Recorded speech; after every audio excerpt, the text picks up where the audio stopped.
Usaha produksi kopi mesra yang dirintis Mas Putra prospeknya cukup lumayan. Dari proses produksi yang dilakukan 2 kali dalam seminggu, bisa didapat keuntungan 5 juta rupiah per bulannya. Itu baru dari kopi, belum dari produk-produk lain yang juga hasil inovasi Mas Putra sendiri. Tapi, apa benar-benar berkhasiat produk-produknya? Jadi penasaran deh.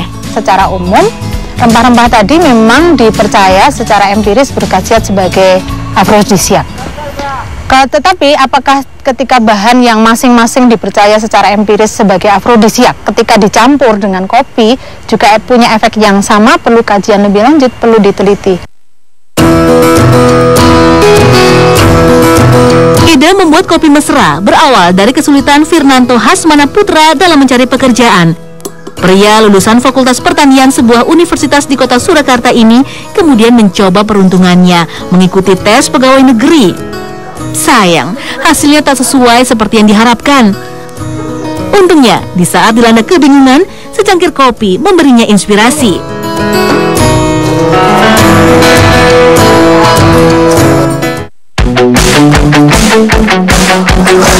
Keahlian Putra meracik aneka tanaman herbal dan rempah-rempah bermula dari kecintaannya pada tanaman obat. Dan kegagalan menjadi pegawai negeri justru membuka peluang baru baginya untuk berbisnis herbal. Asanya pun bangkit. Putra kemudian melupakan mimpinya untuk menjadi pegawai negeri. Agar produk buatannya menarik dan cepat diterima pasar, Putra melakukan berbagai pengamatan dan modifikasi. Berbekal modal seadanya, Putra pun memulai bisnisnya. Hingga lahirlah produk kopi mesra yang unik dari kota Solo. Memulai semuanya ini kan pasti perlu modal ya. Nah, modal awalnya itu dari mana? Kalau modal awal, dulu ngadain KTP. Iya. Ngadain KTP? Iya, ngadain KTP. Kita puterin uangnya. Alhamdulillah juga bisa lancar. Terus ada bantuan sih Mbak dari pemerintah. Dari swasta juga ada.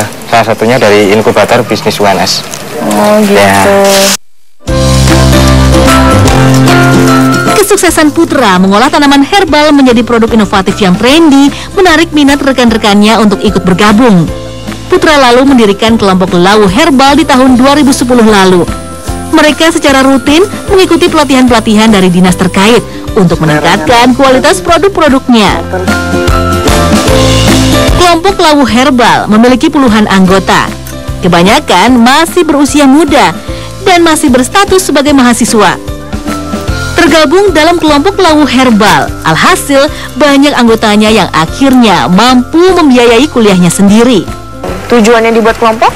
Kalau tujuan membantu masyarakat yang belum punya pekerjaan, terlebih mahasiswa, biar mereka bisa membiayai kuliahnya sendiri. Salah satu anggota kelompok Lawu Herbal yang baru saja bergabung adalah Angga Ariesta. Ia adalah pemilik kedai kopi yang menjual produk-produk inovatif buatan Putra. Angga awalnya adalah seorang mahasiswa yang ingin mandiri membiayai kuliahnya. Perkenalannya dengan Putra membuat Angga berani untuk memulai usaha kedai kopinya sendiri. Kopi Lawu. Nah, Mas Angga gabung dengan Lawu Herbal itu sejak kapan?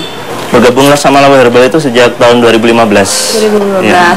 Apa yang membuat Mas Angga tertarik untuk bergabung sama Lawu Herbal? Ya, jadi di Lawu Herbal itu diajarkan beberapa tip wirausaha. Kemudian di situ juga saya mendapat banyak ilmu tentang kopi, Mbak. Jadi saya tertarik buat bergabung. Walaupun terbilang sederhana, kedai kopi milik Angga cukup ramai pengunjung. Hasilnya tentu saja lebih dari cukup untuk biaya hidup Angga sehari-hari. Nah, jika ada masalah dengan usaha kedai kopinya, Angga tak segan-segan meminta saran dari Mas Putra. Wah, semoga semakin sukses deh usahanya ya. Walaupun baru berjalan sekitar 6 tahunan, usaha yang dilakoni Putra sudah mendapat berbagai pengakuan dan apresiasi. Satu di antaranya adalah penghargaan inovasi produk pangan peduli gizi di tahun 2013 lalu. Berkat prestasinya itu, pria kelahiran 11 September 29 tahun ini akhirnya terpilih menjadi Ketua Forum UMKM Kabupaten Karanganyar. Ih, banyak kopinya ini. Iya Bang Mai, ini udah siap dipanen semua. Pohonnya kecil-kecil tapi dia banyak buahnya ya. Ini pohonnya udah tua semuanya. Nih. Oh Mbak Mai, maaf, bukan yang hijau. Yang hijau belum bisa dipanen. Tapi yang merah yang udah tua yang bisa dipanen. Iya. Yang hijau berarti udah kepalang. Oh, jadi merah-merah kayak gini boleh diambil ya? Iya. Untuk mendapatkan bahan berkualitas dan bermutu tinggi, Putra bekerja sama dengan beberapa petani rempah dan kopi. Tak jarang, ia langsung datang ke kebun untuk mencek secara langsung kopi dan rempah yang dibutuhkannya. Jenis kopi yang digunakan Putra untuk kopi mesranya dari jenis Robusta. Aroma Robusta tidak sekuat kopi Arabica, tapi kandungan kafeinnya 2 kali lipat dibanding Arabica. Harganya cenderung lebih murah. Kafein sendiri berdampak mempengaruhi otak sebagai stimulan yang menghambat reseptor adenosin.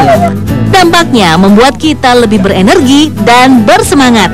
Asal konsumsinya jangan berlebihan loh ya, karena bisa berdampak negatif untuk tubuh kita. Kebayangkan manfaat kopi ditambah dengan khasiat rempah-rempah. Jos banget deh. Ini udah seperti kali ya. Tapi kenapa sih Mas alasannya memilih kopi Robusta? Nah ini karena kopi Robusta itu sangat terjangkau sekali harganya dan sangat mudah untuk ditanam gitu. Otomatis kita untuk membeli dan menikmati kopi Robusta itu nggak terlalu mengeluarkan biaya banyak. Minto Hardi Sukardi atau yang akrab disapa Pak Kardi adalah Ketua Kelompok Tani Dusun Grojo, Desa Punturjo, Kecamatan Ngargoyoso, Kabupaten Karanganyar. Ia sudah cukup lama menjadi penyuplai kopi untuk kelompok Lawu Herbal binaan Putra. Untuk menjaga kualitas biji kopinya, Pak Kardi melakukan budidaya secara organik. Worime jadi pengen nanya deh, gimana ya cara merawat tanaman kopi, khususnya yang berjenis Robusta? Rabu itu apa Pak? Rabu? Iya, rabu itu apa? Rabu ini ya organik ini, supaya nanti itu kalau ada hujan sedikit pun ini bisa masuk ke akar, jadi pohonnya kan bagus, nanti buahnya baik. Kopi Robusta sangat cocok dan tumbuh optimal apabila ditanam di ketinggian 400 sampai 800 meter di atas permukaan laut. Robusta akan berbuah lebat di tanah yang memiliki tingkat kesuburan yang optimal. Idealnya pada tingkat keasaman tanah atau pH yang berkisar 4,5 hingga 6,5. Setelah penanaman perdana, selain pemberian pupuk organik secara rutin, tunas tanaman yang menempel pada batang harus dibersihkan agar tidak mengganggu pertumbuhan tanaman induk. Buah kopi Robusta menempel dengan kuat pada tangkainya meski telah matang penuh. Jangka waktu dari mulai berbunga hingga buah siap panen biasanya sekitar 10 bulan saja. Pertemuan Pak Kardi dengan Putra berawal di tahun 2014 lalu. Ketika itu, Putra membutuhkan bahan baku kopi untuk produknya. Sedangkan Pak Kardi membutuhkan mitra yang dapat menampung hasil panen mereka. Kerjasama yang saling menguntungkan pun terjadi. Perubahannya, pembeli itu sekarang saya tidak susah-susah lagi mencari pembeli. Sedangkan ada Mas Putra itu, harga itu kalau Mas Putra itu 22.000, sedangkan kemarin itu hanya 20.000. Putra tak hanya memikirkan kualitas bahan bakunya saja, ia pun merasa bertanggung jawab untuk membantu para petani kopi meningkatkan kualitas panennya. Untuk itulah sesekali Putra memberikan penyuluhan pertanian untuk menambah ilmu para petani. Nah, selain kebun kopi, kita ikut ke kebun rempah-rempah juga yuk. Kebetulan tanaman jahenya sudah siap panen. Duh, jahenya besar-besar banget. Tanahnya pasti subur. Berarti ini udah usia 2 tahun. Jahe adalah tanaman rimpang yang sangat populer sebagai bahan obat dan bumbu masak. Rasa dominan pedas pada jahe disebabkan senyawa keton bernama zingeron. Senyawa yang berbentuk minyak atsiri pada jahe berdampak memberikan rasa hangat saat dikonsumsi.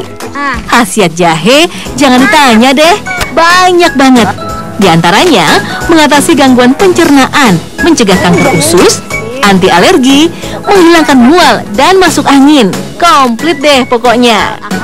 Normalnya jahe itu bisa dipanen usia berapa lama?